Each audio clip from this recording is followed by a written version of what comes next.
प्यारे दोस्तों, आप सभी का इस YouTube चैनल पर हार्दिक स्वागत है। यदि इस चैनल पर आप नए हैं तो हमारे चैनल को आप सब्सक्राइब करें।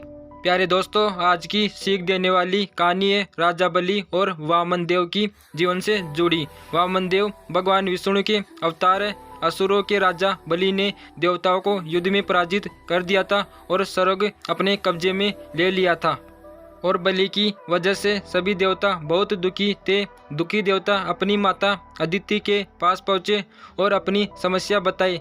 इसके बाद अदिति ने पति कश्यप ऋषि के कहने पर एक व्रत किया, जिसके शुभ फल से भगवान विष्णु ने वामन देव के रूप में जन्म लिया। वामन देव ने छोटी उम्र में ही दैत्यराज बलि को पराजित कर दिया था। बलि अहंकारी था, उसे लगता था कि वह सबसे बड़ा दानी है। विष्णु जी वामन देव के रूप में उसके पास पहुँचे और दान में 3 पग धरती मांगी। अहंकार बलि ने सोचा कि यह तो छोटा सा काम है, मेरा तो पूरी धरती पर अधिकार है, मैं इसे 3 पग भूमि दान कर देता हूँ। बलि वामन देव को 3 पग भूमि दान देने के लिए संकल्प कर रहे थे। उस समय शुक्राचार्य ने उसे रोकने की कोशिश की। दरअसल शुक्राचार्य जान गए थे कि वामन के रूप में स्वयं भगवान विष्णु है। शुक्राचार्य ने बलि को समझाया कि यह छोटा बच्चा नहीं है, यह स्वयं विष्णु है, ये तुम्हें ठगने आए हैं, तुम्हें इन्हें दान मत दो।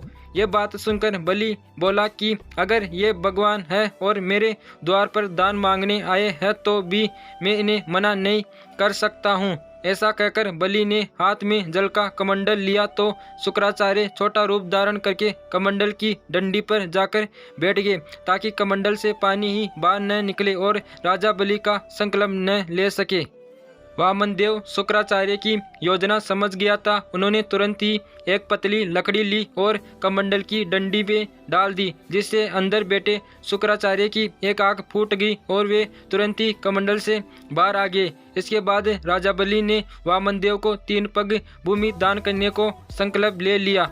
राजा के संकल्प लेने के बाद वामन देव ने अपना आकार बढ़ाकर एक पग में भूमि और दूसरे पग में सर्वग नाप लिया। इसके बाद उन्होंने राजा से कहा कि अब मैं तीसरा पग कहाँ रखूं। यह सुनकर राजा बलि का अहंकार टूट गया।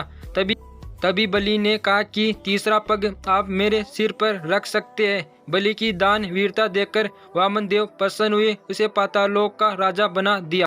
तो प्यारे दोस्तों, इस कहानी से हमें यह सीख मिलती है कि जब भी कोई व्यक्ति अच्छा काम कर रहा हो तो उसे रोकना नहीं चाहिए। इस कहानी में शुक्राचार्य राजा बलि को दान करने से रोक रहे थे। इस काम की वजह से उन्हें अपनी एक आँख खोनी पड़ी। जब हम किसी को अच्छे काम करने से रोकते हैं तो हमारी परेशानियां बढ़ती है। अच्छे काम करना भी पूजा पाठ करने की तरह ही होते हैं। हमें भी नेक काम करते रहना चाहिए।